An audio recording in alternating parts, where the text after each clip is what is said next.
मराठा समाजाची 50 वर्षापासून आरक्षणाची मागणी,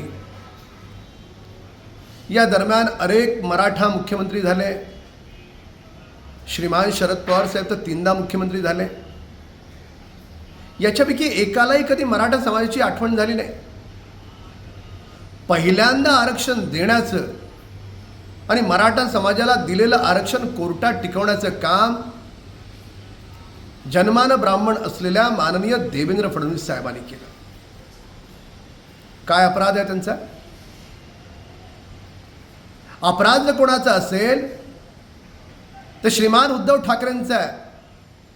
त्यांच्या कर्तव्य शून्यतेमुळे त्यांना ते कोर्टात टिकवता आलं नाही. अपराध जर कोणाचा असेल तर माननीय शरद पवार साहेबांचा आहे.